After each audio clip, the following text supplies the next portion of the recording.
Eu tinha 17 anos ou 18 anos, não lembro. Eu fazia o roteiro de um programa para um cara que ia apresentar. E naquela época, eu era muito pouco ligada em moda ainda, assim. Eu gostava, mas eu nem tinha dinheiro, sabe, para consumir. Então eu usava, assim, no que muito básico. E esse cara um dia virou para mim e falou, numa briga, ficou ofendido.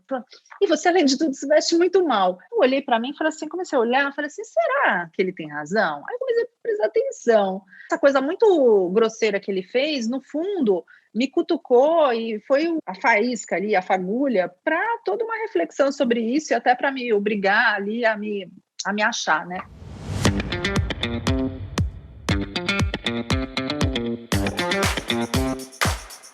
Esse é o High Low, o podcast sobre os altos e baixos da moda. O meu nome é Olivia Merchior e eu sou Isabel Junqueira.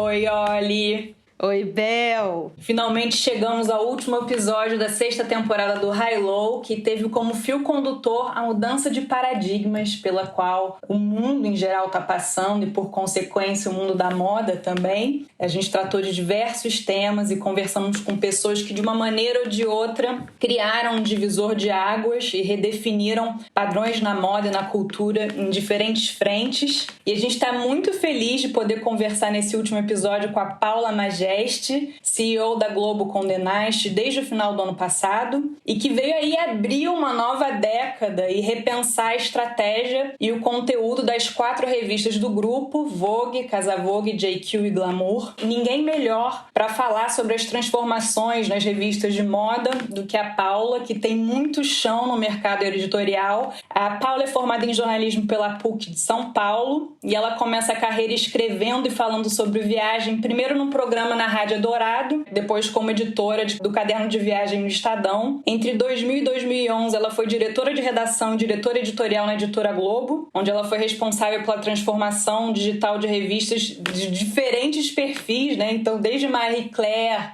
criativa, até a Quem e o Globo Rural. Em seguida, ela participou da joint venture entre a Globo e a Condé Nast, né? Ali em 2010, 2011, que foi justamente o momento que eu comecei a colaborar com as revistas Globo Condé Nast. E ela ocupou o cargo de publisher nas revistas femininas da editora Abril. Antes dela voltar para a Globo Condé Nast, né, onde ela trabalha hoje, a Paula esteve por trás do comeback elogiadíssimo da Elle Brasil no ano passado. E hoje, nós aqui do High Low vamos tentar desvendar essa pessoa que habita essa CEO, que, apesar de um currículo invejável, né, no mercado, fala calma, tem um estilo super discreto, preza por relacionamentos longos e a gente sempre pensa assim, o que tem em termos de signo que define essa pessoa, Paula? Tem um aquário aí para uma pessoa ter tanta transformação? Tem um aquário aí nesse mapa? Não tem.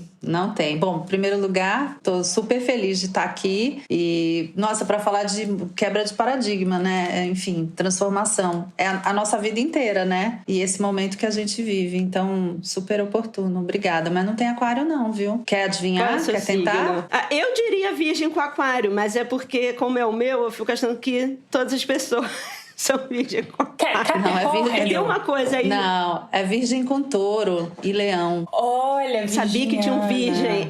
Olivia também. Essa organização, ó. Você é virgem pragmática. Também, Olivia? Sou virgem com aquário. E, né, convivo com essa Ariana, que me faz sofrer. Sou eu. Caótica, me faz sofrer e que me apaixona todos os dias. Eu sei que o virginiano é organizado, porque pra gente transformar, a gente precisa de um pouco de organização e um pouco de caos, né? Tem que misturar essas forças aí pra movimentar as placas, né? Com certeza. Mas assim, pra dar o pontapé inicial pra conversa, né, a gente queria puxar uma matéria que a Vanessa Friedman publicou, acho que há umas 2 semanas no New York Times, muito interessante, no qual ela falava sobre o fim do que ela chamou dos editores imperiais, né, que dominaram a moda ali pro final dos anos 2000 e durante toda a década dos anos 2010 e que são quase personagens, né? Alguns até quase caricaturas. Se a gente pensar assim na Suzy Menkes, dá até pra gente desenhar a silhueta dela com um topetezinho, né? E são pessoas sempre que têm traços da personalidade, né, fortes, que memoráveis. E aí ela fala sobre essa mudança de tipo de liderança nas revistas, né? Tiveram muitas, em diversas Vogues, mundo afora. E aí eu queria saber, né, você que parece ser uma figura muito mais low-key, eu queria saber o que você achava, né, daquele momento ali, final dos anos 2000, início dos 2010, onde tinha esse culto à personalidade dos editores de moda. Inclusive, aqui só fazendo adendo, quando a gente estava pesquisando o seu nome, a gente bota no Google e pesquisas relacionadas aparece você com Anne Wintour, Suzy Menkes, Patrícia Carta, Diana Vreeland, Daniela Falcão, obviamente. Então, assim, entrou nesse hall, né, Paula?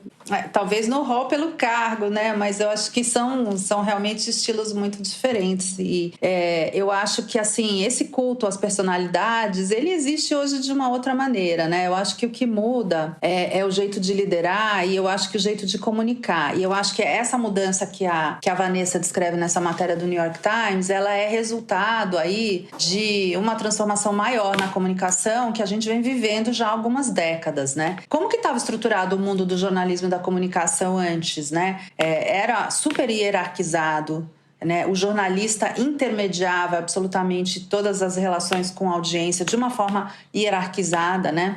A gente tinha a opinião, a gente tinha o acesso, a gente tinha a voz em regime de exclusividade. Ao leitor, que a gente nem chamava de audiência naquela época, cabia nos ler e nos aceitar como o seu passaporte para todo esse mundo da notícia, da opinião, do entretenimento, o que fosse, né? E a gente viu que com o digital e com as redes sociais, isso tudo caiu por terra, não só na comunicação, mas na política, em todas as estruturas, né? A internet é sobre desintermediação. E aí, como é que fica o papel do jornalista num mundo desintermediado? É um papel que a gente tem que se garantir e conquistar essa reputação e essa credibilidade e esse lugar de ser uma fonte, uma inspiração, de ser... eu preciso ler a Vanessa Friedman, ou eu preciso ler a Djamila, ou eu preciso ler quem seja, né? Eu acho que é um lugar que ele tem que ser conquistado de outra maneira e ele se estabelece por outros caminhos também e outros conhecimentos. E tem muitos jornalistas hoje, né, que independem dos veículos onde eles estão. Eles são a grife. E aí como é que ficam as marcas, né? Que antigamente as revistas eram revistas, eram impressas, hoje nós somos marcas. Eu acho que é muito menos sobre a editora ou editora imperial e muito mais sobre um ecossistema ou um ambiente que a gente cria com os valores de uma marca e povoado por pessoas diversas mesmo, que somam muitas visões e que trazem muitas coisas interessantes para essa marca, né? Então, não é que não existe mais hierarquia hoje numa redação. Você tem uma diretora de redação, você tem um repórter, existe uma hierarquia, mas eu acho que o que essa hierarquia significa hoje é muito diferente. É um trabalho muito mais colaborativo. É possível hoje a gente pensar num processo de produção de conteúdo em que a gente não tenha visões diferentes dentro de um time e ouvidas com o mesmo peso. A decisão final vai ser a do repórter? Certamente não, mas ele vai contribuir muito intensamente nessa composição desse pensamento que vai gerar esse conteúdo que a gente vai colocar no ar. Então, eu acho que é muito sobre isso, sabe? Essa história é um pedaço de uma mudança muito mais ampla. Paula, qual era a sua relação com a moda antes de você trabalhar para títulos femininos? Eu sempre gostei de moda, pessoalmente. Você sempre amou?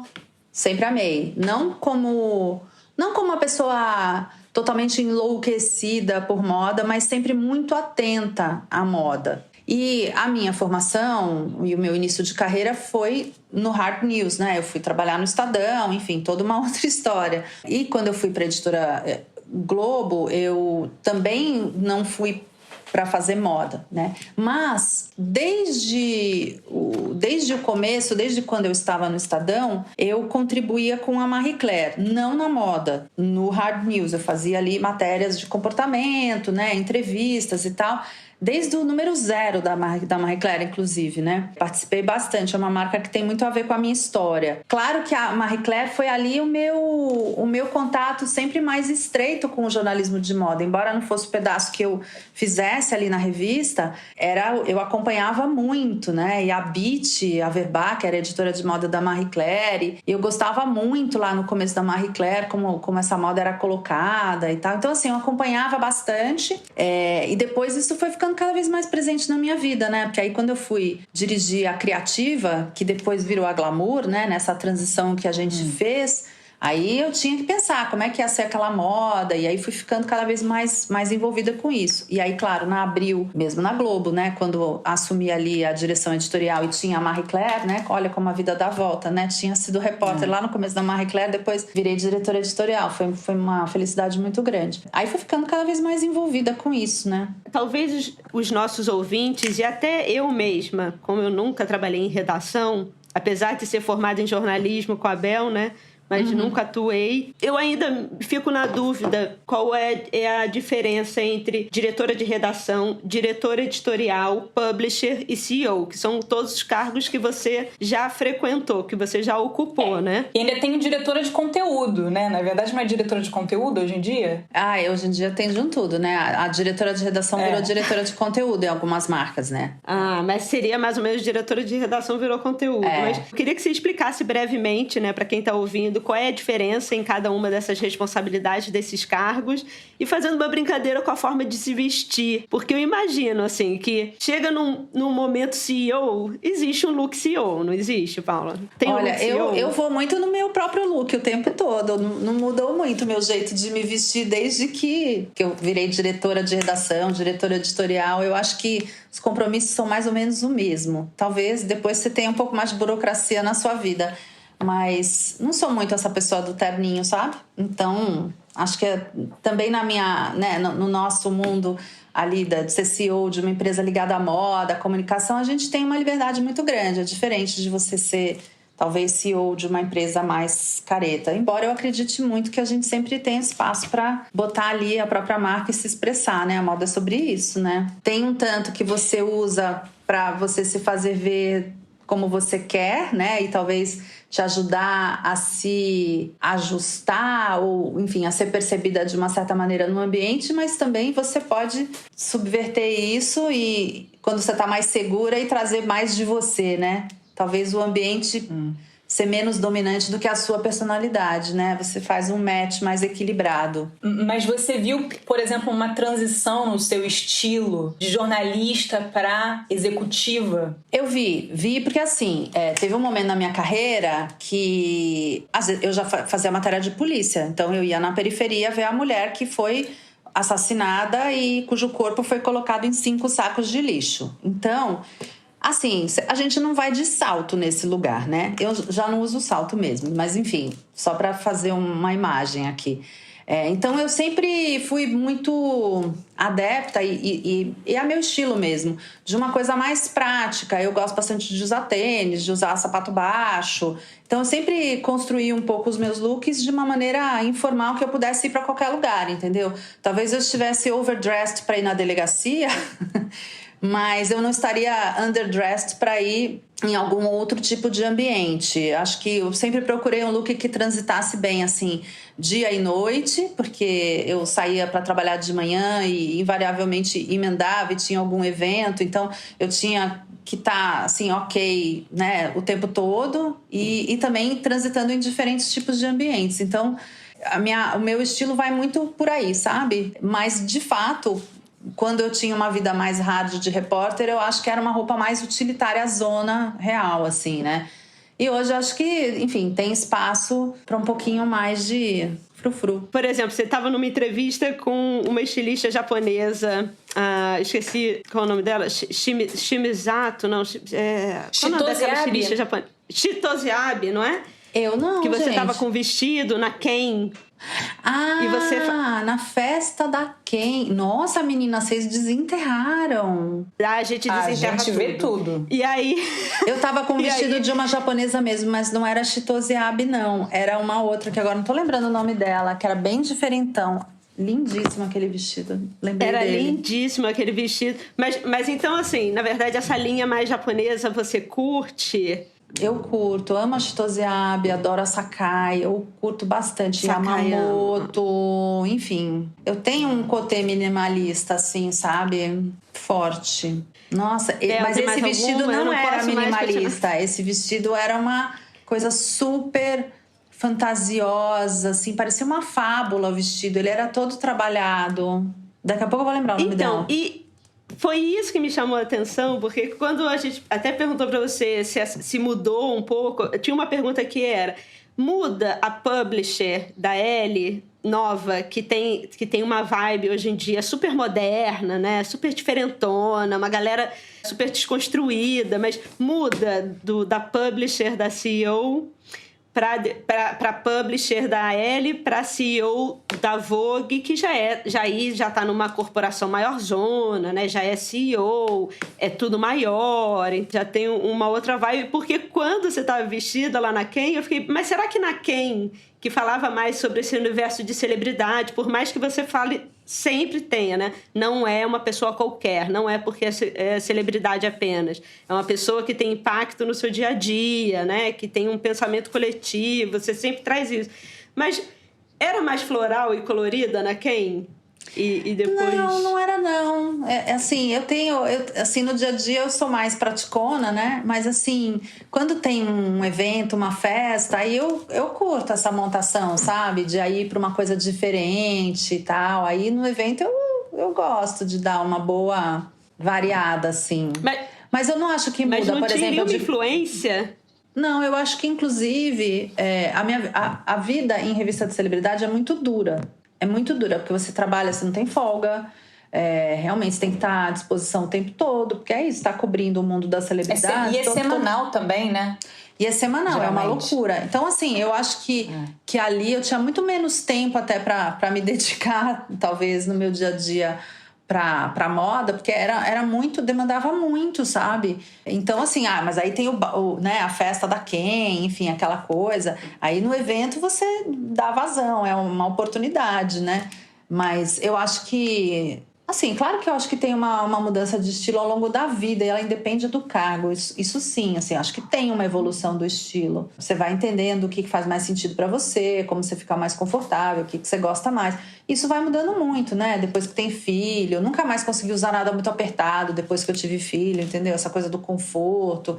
Eu compro sapato um número maior que o pé, porque desde a gravidez não gosto que nada aperta. Então, assim, eu acho que você vai tendo essas mudanças, assim, o seu estilo vai depurando, você vai se entendendo melhor, você vai ficando confortável cada vez mais com você mesma, né? Então, essa evolução, ela existe. E você também vai se permitindo, né, experimentar mais com as coisas. Pelo menos no meu caso foi assim. Mas eu não conecto essas mudanças com um cargo, sabe? Eu vou trabalhar hoje na Condé, quer dizer, eu nem vou, tô em home office, né? Mas assim, se eu fosse, eu iria com as mesmas roupas que eu ia quando eu tava na Elle, assim, o meu guarda-roupa não mudou. Você não teve ainda esse momento de viagem internacional com o The Nest geral, ainda Semana de Moda, encontrando todas as editoras... Mas você pensa nesse momento, assim? Você acha que... super, ansiosamente. Porque aí... Mas dá um friozinho na barriga, assim? Porque é um momento também que pode ser meio hostil, né? Porque não é o poço das vaidades, um pouco, assim? Eu não me intimido com isso, não. Porque é isso, assim... Adoro. Eu vou me vestir do jeito que eu me visto, que eu acho legal, entendeu? Assim... Pela Elle, né, eu e a Suzana, a gente ia muito juntas nos desfiles, ia nas festas e nas conferências internacionais lá de Elle, aí encontrávamos as editoras de todo mundo. A gente, às vezes, também idealiza muito, sabe? E as pessoas não estão todas nessa vibe aí.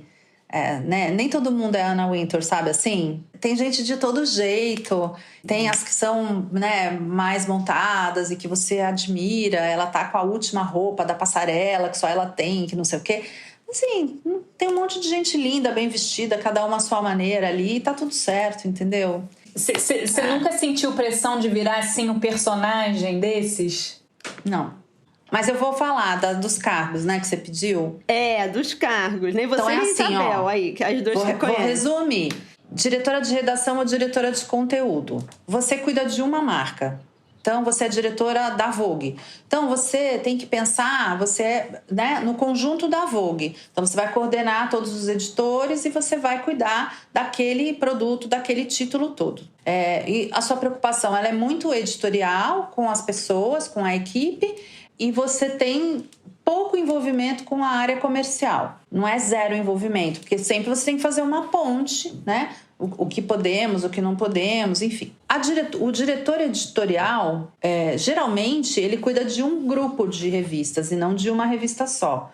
Então, por exemplo, quando eu estava na Globo, eu era diretora editorial de todos os títulos da Editora Globo, menos a Época. Então, tinha a Globo Rural, tinha a Casa Jardim, tinha a Auto Esporte, tinha a Marie Claire, né? Enfim, todos os títulos.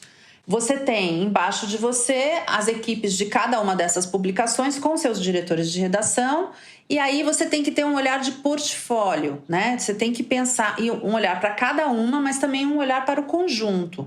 Às vezes você tem marcas que têm interseções. Isso, por exemplo, acontecia mais na Abril. A Estilo com a Cosmo com a L. Qual é a fronteira de cada uma, né? Como você marca mais o território de cada uma para que elas não briguem entre elas, não redundem, mantenham o espírito ali, a alma, o core de cada uma intacto, mas que elas não fiquem se sobrepondo, porque não é interessante isso. Então, como você desenvolveu uma estratégia para cada uma delas, né? E aí eu acho que o papel do diretor... A estratégia tem muito a ver com o papel do diretor editorial. Eu não estou pensando na edição da revista deste mês apenas. Eu estou pensando no ano dessa marca, nos 2 anos dessa marca. Qual que é o caminho que eu enxergo para essa marca? Então, quando eu assumi o portfólio de femininas da Abril, por exemplo, a gente olhou para a Ellie, que tinha acabado de fazer...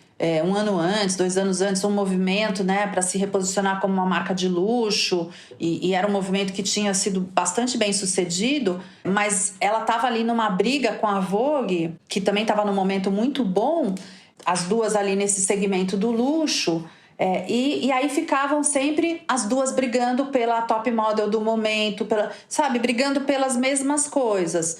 E eu e Suzana Barbosa, que era diretora da Elle na época, a gente conversou muito sobre isso, assim, qual que é a estratégia dessa marca? Como que a gente vai sair desse lugar que é ruim, que é ficar brigando no mesmo trilho, né? O que é Elle e o que é Vogue? Então vamos fazer essa reflexão, o que nos aproxima e o que nos diferencia como marcas, porque isso vai definir como que a gente vai atuar. E aí a gente entendeu... e foi fazendo esse movimento que vocês devem ter acompanhado, que acho que o marco disso foi a capa espelho que a gente fez na Elle, que era, para quem não sabe, uma capa com uma superfície espelhada, que não tinha nenhuma modelo na capa, tinha apenas o logo Elle e uma chamada que era uma hashtag você na capa. E que todo mundo que pegava essa revista na mão se via refletido na capa e automaticamente se tornava, né, capa da revista. Então... É um marco, realmente, porque não é mais sobre uma top model, não é mais sobre um tipo de beleza, é sobre todas as mulheres, é sobre a possibilidade de protagonismo, né, de cada uma de nós. Então, eu acho que, falando aqui, conectando com o tema da temporada, que é paradigma, essa foi uma super, né, quebra de paradigma, não só para ela, mas acho que para o mercado editorial e de femininas e de moda de uma maneira geral, assim. Eu acho que o mundo é um pouco antes e depois dessa capa, né?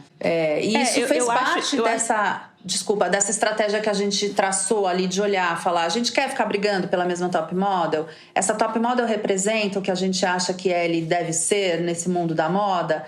Então a gente falou, não é isso que a gente quer ser. E a gente foi levando a marca para o quê e menos para quem, né? Qual é a conversa e não quem é a modelo ou a pessoa que está na capa. Então, essa foi a quebra. Eu acho que em termos de paradigma é muito interessante quando a gente vai pensar em moda e em mercado editorial, porque a falência, a morte desses mercados já foi decretada algumas vezes, né? A moda morreu, ninguém existe mais. Eu acho que, inclusive, tinha uma Tinha um artigo da Érica Palomino que ela falou, né? As novas gerações não estão aí para moda, não é mais sobre a moda. O mercado editorial também teve o baque da Editora Abril, né? Da própria Editora Abril. E nesse momento, assim, não só o reaparecimento, né? A Fênix, que foi essa volta da Elle, que você e a Suzana, né, organizaram e protagonizaram, mas parece que a morte foi decretada, né, talvez não para o mercado em si, mas como ele se organizava. Totalmente. E aí existe, né, essa transformação que hoje, sinceramente, a gente conversa muito no High Low. A ideia de moda, sim, é uma nova ideia, e a ideia de conteúdo, de publicação, é uma nova ideia, mas nunca estiveram tão fortes, né? Então, eu queria que você falasse um pouco desse renascimento, se a gente pode chamar assim, a partir desse novo olhar que você trouxe para Elle. E como você pensou, quando a ficha caiu, falou, nossa, o mundo mudou, a ficha caiu, assim. Não fui só eu, né? Eu, Suzana e todo um time, né? Enfim, então, no caso da Elle. E no caso dessa capa espelho, foi ali uma conversa minha com a Suzana, que depois tivemos uma equipe que abraçou e realizou com muito brilhantismo, né? A gente percebeu que mudou na hora que a gente estava fazendo. A gente sabia que a gente estava fazendo uma coisa que mudou, porque a gente já pensou assim, o que a gente vai botar o mês que vem na capa? Depois que você faz uma capa espelho, o que você põe no mês seguinte? Você volta para modelo? Não. Então, foi um movimento que nos obrigou, ele foi tão ousado assim, né? Que ele nos obrigou a já pensar no próximo passo do mês seguinte, né? Porque a gente falou, não vai rolar, né? Acabou mesmo isso aqui, né? Porque não foi uma coisa pensada para uma edição, né? Ela foi pensada para aquela edição, mas ela tinha uma implicação ali, é um outro capítulo que você abre. Pensando até mais, Paulo, desculpa, no fim da Elle, entre aspas, né? Nessa morte temporária e esse renascimento depois que quando você traz, você fala, olha, aí já foi pensando num outro modelo de negócio, já foi pensando outro tipo de conteúdo, né? Mas eu acho que pra gente foi um movimento muito natural, sabe, Olivia, pra mim, pra Suzana. A gente aprendeu muito com o que não funcionava na Abril e a gente ficou um tempo, né, entre a gente sair da Abril e a Elle terminar junto com outras publicações ali em agosto de 2018, até a gente começar com o nosso projeto, que eu acho que foi mais ou menos março de 2019, teve um gap aí, em que eu fazia um sabático, a Suzana fez outra coisa, enfim, até a gente teve um hiato que eu acho que todos nós ficamos muito de espectadores desse mundo onde antes a gente era protagonista, né? Então a gente pôde olhar com um certo desprendimento o que estava acontecendo no Brasil e no mundo, né? Quando você não é mais obrigado a comprar uma publicação, a consumir uma coisa por dever profissional, o que você consome de fato? O que te mobiliza? Você se coloca no lugar da sua audiência, né? Isso é um exercício muito bom. E aí a gente olhava também, mesmo quando a gente estava na Abril, a gente tinha várias críticas a várias questões ali da estrutura que impactavam a Elle, mas que como a gente estava numa grande corporação, né, parte de um portfólio super amplo, a gente tinha um espaço até um certo ponto, né, para fazer as coisas. A gente tinha outras amarras, né? Então, quando a gente começa a pensar, se a gente pudesse fazer um negócio do zero, do jeito que a gente acha que tem que ser, estruturando como a gente acha que tem que ser, e pensando em uma só marca e não num conjunto de marcas, porque pensar num conjunto de femininas, você está pensando num grupo coeso, que caminha para o mesmo lado. Quando você pensa um grupo de marcas femininas dentro de uma estrutura da Abril, que tem uma Veja, que tem um Exame, são interesses muito diferentes. E, às vezes, a Elle fica em segundo plano ou em terceiro plano. Se você pode pegar essa marca e olhar só para ela e pensar como você faria se você pudesse começar do zero, com a experiência, é que nem você morrer e nascer de novo, mas podendo lembrar tudo que deu errado na sua vida passada para você não fazer de novo, pensa. Foi isso que a gente fez. Então a gente pensou, como faz sentido existir uma marca de moda hoje? Como faz sentido existir uma marca de mídia hoje? Né? Como tem que ser? Como tem que se estabelecer isso? Né? Que dinâmica? Que processo de trabalho? Como que a gente vai... Precisamos reinventar toda uma história de assinaturas? Tem rodas que vale a pena reinventar, tem rodas que não vale a pena reinventar. Então a gente ficou fazendo essas escolhas, né?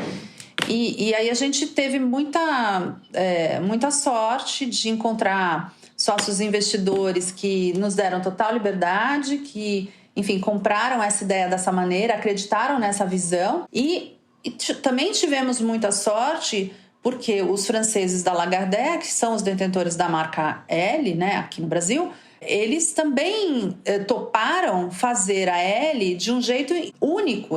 Ela não é feita dessa forma, ela não existe nesse formato prioritariamente digital, com uma revista que sai 4 vezes por ano e que é um livro e não uma revista, na verdade. Isso não existe em nenhuma Elle no mundo. Então, eles também apostaram nesse formato, né? Então, isso foi muito interessante, né? Justamente falando nesse ritmo, né, das redes sociais, ritmo frenético. Agora, por exemplo, o Instagram acabou de, né, anunciar que vai ser uma rede social de entretenimento. Então, o algoritmo está sempre mudando. E, obviamente, as revistas, a mídia tem que acompanhar, né, essas mudanças, mas como não virar refém disso tudo, né? Como se preparar, como fazer estratégia, né, nesse mundo que está mudando freneticamente, constantemente? Essa é uma excelente pergunta, né? Parece que hoje em dia as estratégias são muito fugazes, né? Quando você pensa em redes sociais, porque você é refém do algoritmo, né? Mas eu acho, sabe, que tem um tanto também que a gente tem que fincar pé naquilo que faz sentido pra gente. O tempo todo eu acho que a gente faz ajustes, né? Que a gente segura um pouco e cede um pouco. E eu acho que é isso que vai acontecer, né? Eu acho que estamos todos ainda um pouco chateados, né? Frustrados com essa mudança do Instagram, talvez nós, da nossa geração, né? Enfim, que era um charme, era uma delícia ter essa rede com esse tipo de imagem, com essa estrutura, né? E que era tão diferente, né, de todo o resto. E agora fica tudo muito igual, né? E é um caminho que eu acho que leva a gente para uma reflexão também, porque eu acho que a gente viu, né, nessa coisa da evolução das mídias e da comunicação, que tudo que é commodity tem menos espaço hoje. Porque é muita coisa, e é muita coisa muito igual. Então, quais são as marcas e quais são as publicações, quais são os conteúdos, quais são as coisas que vão perdurar? Eu acho que são as coisas que têm alguma coisa que seja única, né? Que seja única, que seja só sua, que seja uma proposta de valor diferenciada, né? Então, eu acho que esse é um pensamento orientador para tudo que a gente faz. Então, mesmo que você faça uma coisa que tenha a ambição de falar com muita gente, ela tem que conseguir fazer isso com uma proposta que seja diferenciada. Porque quantas coisas iguais é preciso ter? E qual é o valor de uma coisa se ela é igual a tantas outras? Essa é a pergunta que a gente tem que se fazer. Enfim, foi a pergunta que a gente se fez na Elle, né? Precisa ter 12 edições por ano? Não é melhor ter 4 que sejam incríveis? Você tem aí uma proposta de valor única. Qual nome você usava um nome extraordinárias? Não, era as revistas impressas da Elle, que seriam, não é extravagante, mas assim, era espetacular. Mas são 4 lindas. Eu anotei aqui, né, que a revista é pontualmente, mas espetacularmente. Né? Ali, no caso da Elle, foi estruturado dessa maneira, né? Menos, mais espetacular. Enfim, porque a gente olhou, de 12 edições no ano, quantas realmente eram espetaculares e faziam diferença, né? E a gente falou, umas 4, 5, então, vamos fechar em 4. É um caminho para a Vogue isso, trazendo para minha seara atual? Essa era uma pergunta que eu tinha. Faz ainda sentido comprar uma revista mensal de moda? Eu acho que pode fazer. Da Isabel, hein? Pode fazer, mas, de novo, ela tem que ter... Ela tem que ser capaz de seduzir, ela tem que cumprir uma promessa, ela tem que entregar, entendeu? Então, assim, eu não sei se a gente no futuro vai ficar fazendo 12, mas o caminho da Vogue não é o caminho da Elle de fazer 4. Eu acho que a mesma reflexão se impõe e a gente está fazendo ela nesse momento, né? Que, assim... todo mundo sabe o que é Vogue, tem quase 50 anos de história no Brasil, mas tem mudanças enormes acontecendo, né? Inclusive na própria Condé Nast International, né? Mas assim, olhando para nós aqui no Brasil, A gente tá no segmento de luxo e a gente, que é um segmento nichado, mas a gente não é tão nichado quanto a Elle. Nós temos uma circulação maior, uma coisa mais, um pouco mais comercial nesse sentido. Não comercial no mau sentido, mas comercial neste sentido, de ter uma audiência, uma circulação maior. Então, é diferente o raciocínio.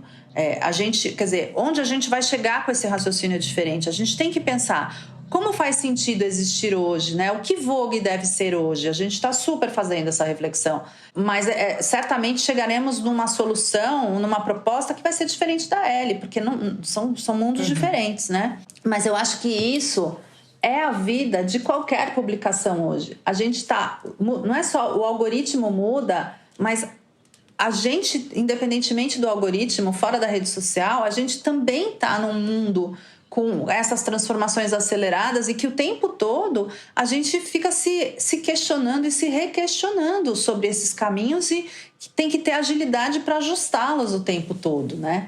Mas assim, não importa quantas vezes você vai sair no ano, quantas edições você vai fazer. Importa qual que é a proposta de valor que está ali e o quanto ela consegue sair do commodity, né? Então, assim, se você tiver ali dentro um conteúdo que dialoga com o momento das pessoas, com a sua audiência, que faz sentido, que encanta, que surpreende, com o qual ela se relaciona, né? Porque é sempre esse lugar da revista de moda, né? Eu estava numa reunião hoje mais cedo falando sobre isso, né?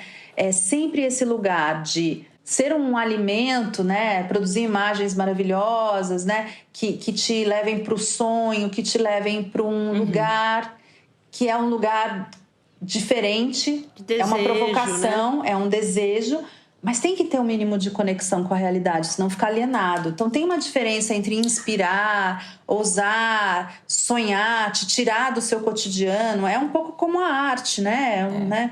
Assim, mas ao contrário da arte, talvez tenha um compromisso maior de conexão com a realidade. Não pode não ter esse lastro, não ter essa âncora. E não é uma âncora para te trazer para baixo, te afundar. É uma âncora para te deixar ligado, assim, com quem você está falando, né? Com certeza. Eu e a Olivia, a gente estava, né, conversando ontem, né, falando sobre as perguntas da entrevista, e aí eu estava falando para a Olivia como eu estava olhando umas revistas de 10, 12 anos atrás, e às vezes, assim, essa ideia do sonho, às vezes parece que assim, você tem que nascer de novo, numa outra vida, para conseguir se conectar com aquilo, porque é muito louco. Não vai rolar. E aí, puxando, né, porque você estava falando como a Vogue tem um público menos nichado, você sempre prezou por pautas sociais, ambientais, né, pautas importantes. Só que a gente vive num país que é muito conservador. Então, como é que é lidar com esses assuntos, né? Conseguir criar um negócio sustentável que trate desses assuntos, né? Mas que é um país conservador. Inclusive, essa pergunta, quando a gente estava discutindo, eu lembrei de um momento, talvez uns 2 anos atrás, aonde no Instagram da Vogue foi postada uma foto de um casal de mulheres. E os comentários gerais, assim, dos usuários diziam muito que nós somos a favor da pauta LGBT, tá tudo certo, só que não precisa vocês postarem essa foto, porque aí é desnecessário. Era desnecessário. Então, assim, e algumas pessoas muito reativas até, né? E aí, juntando essa pergunta, sem fugir dela, mantendo ali, mas me lembrou muito, quando você estava falando, né, sobre esse papel da marca, uma frase do Martin Margiela, que ele dizia: a minha marca não vai agradar a todo mundo, e é isso aí, né? Ela tem que agradar quem ela tem que agradar. Eu estou desenhando para um certo tipo de público e não é para todo mundo, né? Não é a minha intenção. E a sua última capa na Vogue, você trouxe os novos talentos, né? Você falou sobre os novos talentos, e que são novos talentos que eu acredito que a gente tem esse grupo fantástico de criativos na moda, em termos de fotografia, de styling e tal, e todos com pautas muito fortes em relação, né, às suas próprias identidades, aos seus valores. Então, juntando com a pergunta da Bel, como é equilibrar essa pulsão criativa que a gente tem no mercado hoje com um público de um país que ainda é muito conservador. Vira uma história o ovo ou a galinha, né? Porque se a gente não empurra um pouquinho os limites, a gente não transforma aqui, né? E se a gente empurra demais o limite, a gente não representa e não reflete aqui, né? Eu lembro quando eu saí da Globo e fui para Abril, eu tinha a missão de atualizar a Cláudia. Não era reposicionar, era atualizar a revista Cláudia, a maior revista feminina do país, que, enfim, precisava atualizar um pouco o seu discurso. E eu lembro muito da conversa com o Dr. Roberto Tivita, que era muito assim, é muito sábio isso, né? Que assim, a gente vai um passinho à frente da audiência, porque se a gente for muito, a gente perde ela. E o nosso intuito não é perder ninguém, o nosso intuito é trazer junto. Então, toda mudança, e aí independe da marca, sabe? Toda mudança, toda transformação que a gente vai fazer, você dá uma empurradinha, você dá uma puxadinha, mas você tem que toda hora se certificar, dar aquela olhadinha para trás para ver que o povo tá vindo junto. Porque senão você vai sozinha. E aí sozinho não adianta. A gente quer que venha todo mundo. Então você precisa não só olhar para trás, como você tem que ouvir um pouco o que está aqui. E entender como que você tem que colocar e calibrar e equalizar esses discursos, né? Então eu lembro que na Cláudia também era uma audiência super conservadora. Quando a gente falava de aborto, a gente quase apanhava nas redes sociais. Era um momento, assim, a audiência de Cláudia era extremamente amorosa. Porém, quando a gente falava de aborto, era uma loucura o que vinha nas redes sociais. E aí as meninas vinham desesperadas e falavam assim, o que a gente faz? Eu acho que a gente tem que tratar dos temas que a gente tem que tratar. Nós não vamos agradar todo mundo. Agora, eu não acho que a gente tem que panfletar o aborto. Porque eu acho que tem um lugar que deixa a porta aberta para todo mundo entrar, olhar, sair. Depois pode entrar e olhar de novo, talvez ficar mais um pouquinho. Então, eu acho que o tom que a gente fala, ele é muito importante. Porque você tem que entender que nem todo mundo vem ao mesmo tempo. E com a mesma facilidade. Então, eu acho que esse tom que ele coloca, mas ele não pontifica, né? Que ele é informativo, mas talvez ele não panflete, ele ajuda a gente a trazer, sabe? As pessoas. Então, é muito isso. Às vezes a pessoa não vem da primeira vez, mas ela vem da segunda, ou um dia ela vem, ou ela fica lá quietinha, só olhando, observando, talvez mudando um pouco de opinião. Enfim, eu acho que quando a gente tá com esse chapéu de agente de transformação ou ajudante da transformação, porque hoje a mídia não faz isso sozinha, mas a gente tem esse papel ainda, né? Acho que a gente tem que cuidar muito desse tom, que é para não excluir, ao contrário, para trazer. E eu acho que isso está um pouco esquecido hoje, nesse momento de polarização nas redes sociais, né? Não pela mídia, mas acho que por isso que a gente vê tanta polarização. Porque não tem saída honrosa, né? Não tem, ninguém te deixa uma saída honrosa para você mudar de ideia, né? Tá tudo tão congelado ali, de uma maneira tão agressiva, né? Que fica difícil até para o cara admitir que errou e mudar de ideia. Então, acho que tem esse cuidado com o tom que é importante. No caso da Vogue, a Vogue tem isso anterior à minha chegada, né? Acho que assim, a Vogue tem uma vida muito atribulada, né? Mas, enfim, ela tem ali já uma tradição de falar de sustentabilidade, tem falado bastante de diversidade. E não é um discurso para fora, sabe? A gente dentro é uma empresa bastante diversa, a gente tem mais de 30% de funcionários negros e pardos, é um número surpreendente, né? Não é ideal, mas ele é relevante. Então, assim, isso não está sendo visto, né? Não estava sendo visto. Então, acho que a gente tem, como marca, propriedade para falar das coisas. Porque eu acho que, além do tom, tem uma coisa que é a propriedade. Se você nunca fala de certas coisas, se você não vive isso da porta para dentro, você não tem autoridade, credibilidade, licença, talvez, para colocar isso para fora como discurso de marca. E aí fica estranho. E aí sua audiência fala, mas peraí, de onde saiu isso? Então, a audiência, ela não está errada. Você nunca falou disso, agora você vem com esse negócio, parece que a vida inteira foi assim. Não foi. Mas não é o caso da Vogue. Não é o caso da Vogue. Acho que eles tiveram percalços ali de caminho, mas também tem ali um histórico de falar dessas coisas, de se importar com esse assunto, né? Acho que hoje estamos organizando melhor tudo isso interna e externamente. De toda maneira, é uma marca que tem licença para se colocar dessa maneira e tem uma parcela da audiência grande, relevante, que ouve. Mas, de novo, é uma questão de tom, né? Porque se virar panfleto, você vai perder um monte de gente no meio do caminho. E eu acho que não é o nosso papel também, o panfleto. Eu acho também que numa entrevista que você deu, que a gente estava assistindo, você fala que cada marca tem uma maturidade, né? Para falar sobre certos assuntos, que eu achei muito bom. Que não dá para de uma hora para outra começar a botar de cabeça num marketing que não passa credibilidade nenhuma, verdade nenhuma sobre aquilo. Então tem um caminho a percorrer também, né? Que eu acho que é isso que você está falando. Não só para marcas de mídia, mas para as próprias marcas mesmo, né? Então, muitas vezes as marcas entendem que nesse momento são pautas globais, que elas precisam se relacionar com esses assuntos, mas elas querem entrar nisso, meio que já querer pular para a fase 5 do videogame sem ter jogado lá o começo, né? Então, às vezes a gente inclusive a gente acabou de fazer o nosso festival Orgulhe-se, que reuniu todas as marcas da Condé Nast, foi uma iniciativa do nosso comitê de diversidade. As marcas parceiras, você tem que olhar para quem é a marca parceira. Não dá para colar qualquer marca ali. Eu quero falar sobre esse assunto. Todo mundo quer falar sobre esse assunto hoje, é importante. Mas assim, você tem que olhar. A marca não precisa ser perfeita para estar ali, ninguém é perfeito, né? Mas tem que ser marcas que estejam de fato comprometidas com essa agenda, que estejam fazendo algum tipo de movimento nessa direção. Não precisa estar super avançado, mas precisa estar comprometido e estar fazendo uma lição de casa. Da porta para dentro tem que acontecer alguma coisa, né? Então, senão cai nesse período da captura, né? E do esvaziamento, né? Que é o pior.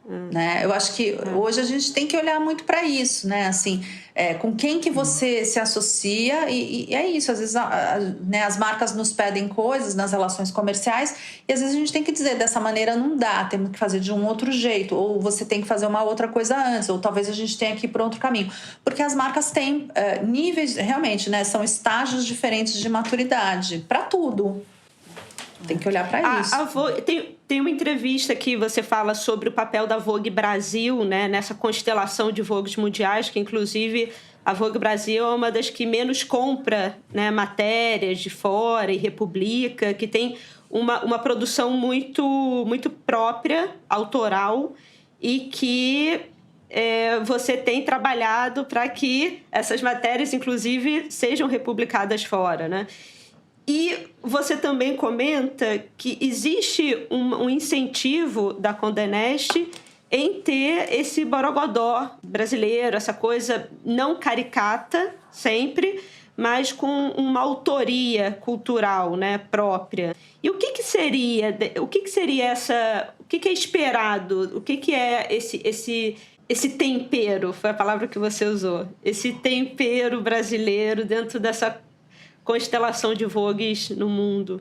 O que eles esperam exatamente eu não sei, né? O que eu espero que a gente faça, né? E o que eu acho que tem sido a tentativa, né? Até antes da minha chegada. Porque é isso, né? Tudo se relaciona com a história da commodity. Então, se você vai produzir uma imagem e essa imagem é igual a tantas outras imagens, que sentido faz isso? Nesse mundo globalizado que a gente vive, tá todo mundo olhando um pouco para as mesmas coisas, né? Alguns macro temas. Então, qual é o nosso olhar? Qual é o nosso recorte? Eu entendo que ele tem que estar presente. Que o jeito que a Vogue Brasil olha para uma coisa vai ser um pouco diferente do que a Vogue inglesa olha. Vai ter uma interseção? Certamente. São Vogues, tem um DNA de marca global, tem valores que são transversais a todas, mas eu acho que tem uma experiência cultural nossa que é única e que é muito diferente da do Edward Enninful, né? Pode ter pontos em comum? Pode. A gente, talvez, por uma questão geográfica, tenha algumas coisas mais parecidas com a Vogue México do que com a Vogue Rússia. Talvez, para outros assuntos, a gente se aproxime mais da Vogue inglesa ou da Vogue italiana. Enfim, não importa. O que importa é que a gente tem que considerar, e eu acho que a gente tem que estimular esse filtro, né? Que é o que a gente coloca de nosso nesse conteúdo, nessa imagem, né? Que tipo de personagem que a gente traz, como a gente vai retratar isso, que tipo de imagem a gente vai produzir. Eu acho que tem que ter isso, senão não faz sentido, né? Hoje todo mundo tem acesso a tantas Vogues no mundo, né? Fica uma sensação de commodity, de coisa pasteurizada, se a gente não tiver esse olhar proprietário nosso, né? É porque com as marcas, assim, existe esse estigma quase que a gente conversa falando que impressionante, para fazer sucesso no exterior com uma marca de moda brasileira, ou você faz, e nenhum problema com isso, o problema é ser só isso, ou você faz biquíni, ou você faz joia, ou você faz roupa de festa, né? Ou você faz o estilo carioca, né? E aí a gente tem a Osklen, a Farm, e eu acho que nessa linguagem talvez mais universal que traz um olhar brasileiro, a fotografia, o styling tem conseguido furar essa bolha, né? A gente tem o exemplo do Rafael Pavarotti, por exemplo. Sim. Maravilhoso, né? Mas impressionante que com produto ainda é um pouco complicado furar, né? Ou é havaiana, ou é biquíni, roupa de festa e joia. Então, é muito bom isso daí, porque pensa, como você, no nosso caso como produzir uma imagem global que faça sentido no mundo inteiro, mas que tenha uma coisa proprietária nossa que seja única, né? Que é aquela coisa, tem que ter uma coisa única para não virar commodity. Então é isso. Qual é esse único? Não é mais a banana, não é mais o papagaio, não é mais o verde e amarelo, não é mais a tanga, o biquíni. Pode ser isso também, de um outro jeito. Mas acho que tem muitas outras coisas. Acho que vai muito da escolha dos fotógrafos. E aí entra a diversidade, né, gente? Eu acho assim, eu amo a edição de fevereiro desse ano da Vogue, que foi a primeira, assim, que eu pude participar mais, que a gente fotografou, não só fotografou em Salvador, né, mas a gente foi lá, recrutou um time de pessoas, né, de lá, de talentos. Então, não fomos lá usar Salvador como cenário, a gente foi lá fazer uma coisa que tinha a gente levou as modelos negras, meninas que já estão fazendo sucesso lá fora, mas enfim, levamos as meninas para lá, fotografamos com o Edgar Azevedo, que é de lá. Então, assim, quando você escolhe um fotógrafo como o Edgar, enfim, ou como tantos outros, o Pavarotti, você já está trazendo um outro olhar. Ah, significa que nunca a gente vai poder fotografar com um fotógrafo gringo? Claro que pode, deve. A diversidade é uma questão interessante, mas eu acho que a gente tem que mesclar isso, né? E quando a gente vai fotografar com um gringo, talvez tentar, se não vai ser o olhar dele, que não é nosso, a gente tem que achar uma outra coisa para a gente aportar nessa imagem, nessa produção. Então, eu acho que é interessante isso, porque a gente, quando você fala assim, o que mudou nas redações, as conversas mudaram. O jeito que a gente discutia uma pauta e como a gente ia produzir uma imagem mudou loucamente, entendeu? Hoje, olha o tipo de coisa que a gente discute, né? A gente não pensava nisso 20 anos atrás. A gente queria fazer uma boa imagem, uma boa entrevista, e era um conceito muito quase estático ali do que isso podia representar. Hoje a gente tem que levar tantas coisas em consideração, então são conversas muito mais interessantes, né? São muito mais plurais, assim, é muito mais legal. Você estava falando dessa experiência do digital. E em uma outra entrevista, alguém te perguntou se a Condé Nast é uma empresa de mídia, né? É uma estrutura de comunicação, e você fala: ela é isso tudo, mas eu gostaria de pensar que ela está se transformando em uma empresa de tecnologia. Como está sendo esse desenvolvimento e o quanto estimulada pela tecnologia você... Porque, assim, parece que você, né, tem uma visão muito clara de que a tecnologia é o caminho do mercado hoje, de uma maneira geral. Eu acho que a tecnologia é a base, né? Porque hoje você tem que ter um site que funcione bem, que tenha uma boa experiência, né? Uma boa usabilidade, inteligência artificial, realidade aumentada, enfim, um monte de coisas que estão rolando e que parece que é tudo muito lá longe, mas já é agora. A gente tem que ter a capacidade de incorporar isso aos nossos negócios, às nossas plataformas. A gente, por exemplo, está nesse momento desenvolvendo um novo site, um novo publicador, na verdade, para a Glamour, que é uma marca que vai fazer um movimento no final desse ano ou no começo do ano que vem de virar uma marca prioritariamente digital. Vamos ter 2 revistas impressas por ano, a exemplo do que faz a Glamour inglesa, num outro formato, um outro acabamento também. Vão ser yearbooks de moda e beleza. Toda essa parte de comportamento e outros temas que existem na Glamour impressa hoje só vão existir no digital. E a revista, né, os 2 impressos anuais vão focar em moda e beleza. Então, assim, é um outro tratamento. Então, uma marca que vai ser digital first, ela precisa ter uma experiência de tecnologia impecável, envolvente, né? Sem falar em toda essa questão hoje, né, do conhecimento da audiência, né?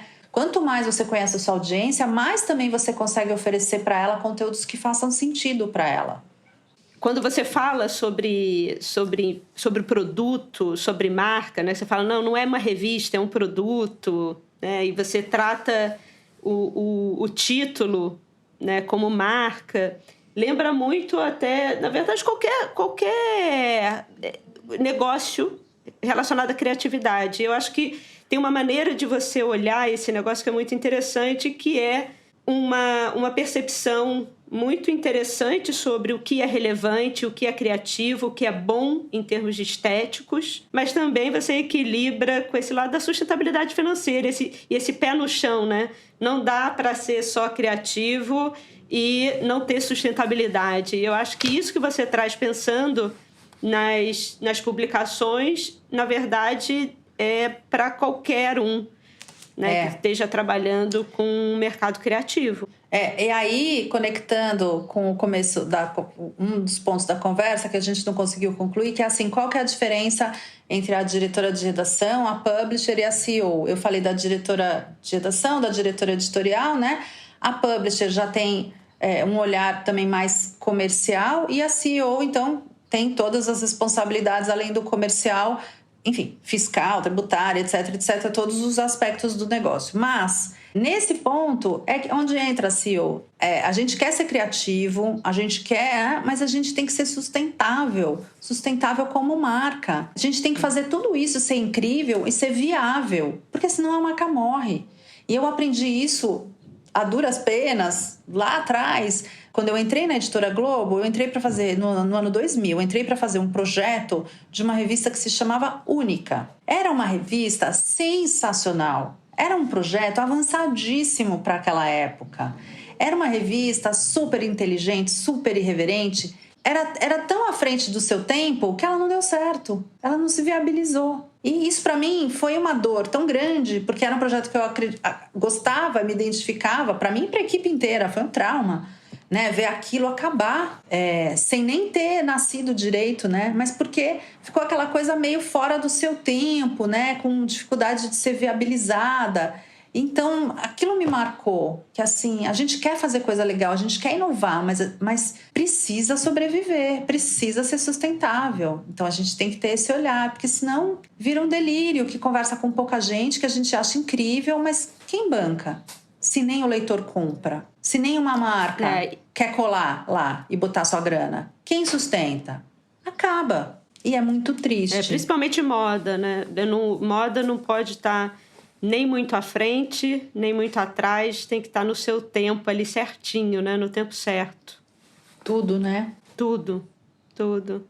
Agora, para concluir, eu queria saber qual o legado que você quer deixar e como você gostaria de ser lembrada pelos seus colegas, pelo mercado.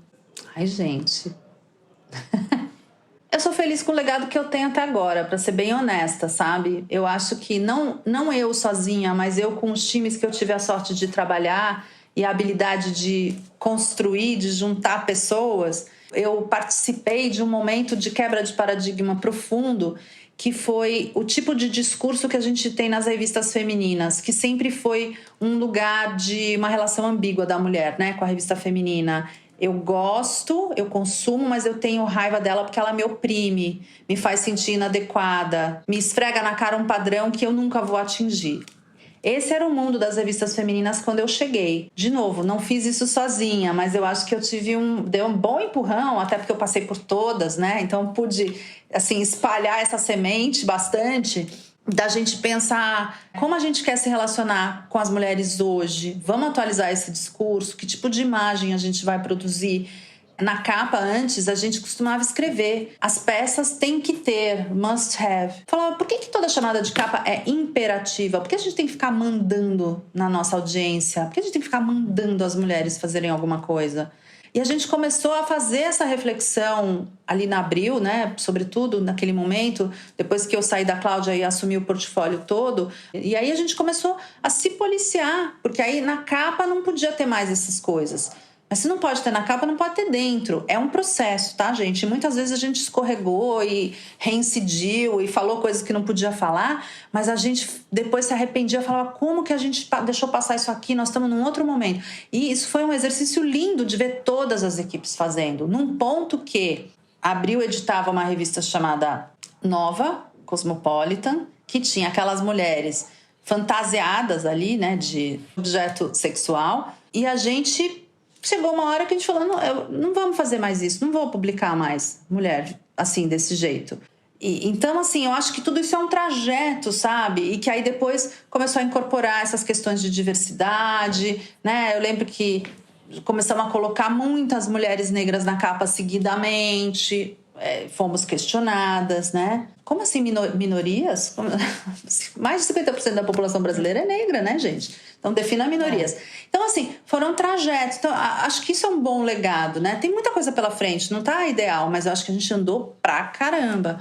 Então, eu acho que eu, como legado, gostaria de ser lembrada como alguém que participou ativamente dessa transformação, que deu empurrões importantes nesse sentido pra gente mudar essa linguagem, essa relação com a mulher, e que a gente tenha transformado as revistas femininas, as revistas de moda e essa conversa entre mulheres de uma coisa que fazia mal no fundo, embora tivesse coisas legais, para um outro espaço que é um espaço de sonho, acolhimento, inspiração, mas que deixa uma sensação muito boa na gente e nos provoca. Eu acho que tem mais valores envolvidos hoje, né? Enfim, acho que esse é um pensamento bom. Mas talvez eu faça mais coisas daqui pra frente. Não sei, gente. Tem muita água pra passar embaixo dessa ponte ainda, vai. Com certeza. Leveza, afeto, coração, são sempre palavras que você incorpora no seu vocabulário. E eu acho que isso é uma grande mudança de paradigma também, em termos de lideranças, né? De uma maneira geral, que não são imperativas, autoritárias e sempre... Outra palavra que você tem usado bastante, inclusivas, né? Que abraçam muito mais e conversam muito mais. Eu acho que é isso. Obrigada. Estamos muito ansiosas para ver a continuação disso tudo. Admiramos o seu trabalho. Eu também, meninas. Assim, Obrigada. Eu também estou curiosa para ver tudo isso. Porque a gente começa a desenhar, né, essas estratégias e esses trajetos... Mas isso tudo é muito orgânico, né? Porque isso tudo depende do que as pessoas vão trazendo pra gente, né? Então, você tem uma ideia de onde você quer chegar, mas muita coisa inesperada aparece. Eu acho que isso que é a coisa legal, né? E, assim, eu sempre tive sorte de ter equipes excelentes, né? Enfim, em todos os lugares que eu passei, a equipe da Ellie é um brilho. E tive a felicidade enorme, né, de chegar aqui na Condé Nast, de também encontrar times brilhantes, sabe? Pessoas muito talentosas e que estão abraçando muito esse momento e trazendo coisas muito interessantes para a mesa. Então, é um momento muito legal, muito bacana. Então, Paula, muito obrigada. A gente, fechou com chave de ouro essa temporada. Uma temporada... Obrigada, foi um prazer conversar com vocês. Foi muito gostoso esse papo. Bem, foi um prazer imenso, Paula, te conhecer e poder fechar essa temporada sobre novos paradigmas, né, novas direções, com uma pessoa que já tem na sua vida esse olhar para ressignificação, transformação, novas direções. Um beijo enorme. Obrigada, um beijo grande para vocês também. E até a próxima temporada. Tchau, Bel. Tchau, Oli.